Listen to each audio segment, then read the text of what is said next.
So ఇద్దరిని చూడటానికి వాళ్ళు మెరుపు తీగల్లా కదులుతున్నారు అంటారు కదా, ఇద్దరిని చూడటానికి రెండు కళ్ళు సరిపోవట్లేదు.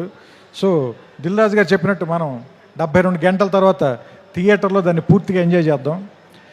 నాకు అయాన్ గారు ఇందాక చెప్పిన దాంట్లో నాకు అర్థమైంది ఏంటంటే, సామాన్యంగా ఈ సినిమాని మీరు ఫైట్లు లేదంటే మామూలుగా ఒకళ్ళనొకళ్ళు కాల్చుకోవటాలు ఇలాంటి ఒక యాక్షన్ సినిమాగా మాత్రమే చూడడానికి ప్రయత్నిస్తారేమో, దాన్ని మించిన ఒక సర్ప్రైజ్ అయితే ఉంది ఈ సినిమాలో.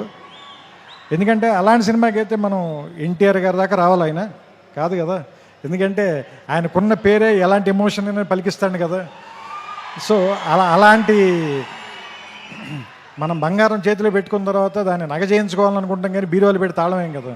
సో సో సో సిల్వర్ స్క్రీన్కి ఇవన్నీ తెచ్చేవాడు కాబట్టి అలాంటి వాడిని పెట్టుకున్నప్పుడు ఎలా వాడాలో తెలిసిన వాడే, పనివాడే, మావాడు, మా గట్టివాడే అనిపించింది నాకు. సో ఇది ఏమో యుద్ధం అని చెప్తున్నారు, సినిమా పేరు వార్ అన్నారు. వాళ్ళిద్దరేమో చాలా మంచి స్నేహితుల్లో ఇందాక నుంచి కౌలించుకుని వచ్చారు, కలిసి మాట్లాడుకుంటున్నారు. చూద్దాం. ఇందాక సుమగారు అడిగారు కదా ఎవరు చెడ్డవాళ్ళు ఎవరు మంచివాళ్ళు అని.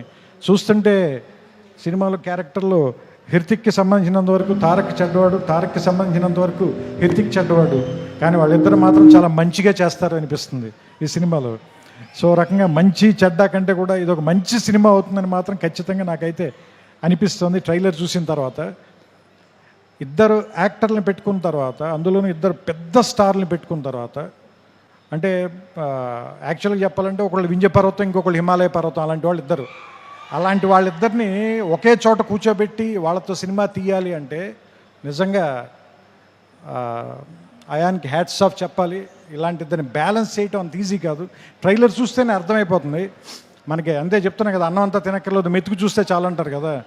ట్రైలర్ చూస్తే తెలిసిపోతుంది మనకి. 2 నిమిషాలు చాలు, 2 గంటలు ఎలా ఉంటుందో మనకు అర్థమవుతుంది, రాబోయే 2 గంటలు ఎలా ఉంటాయనేది.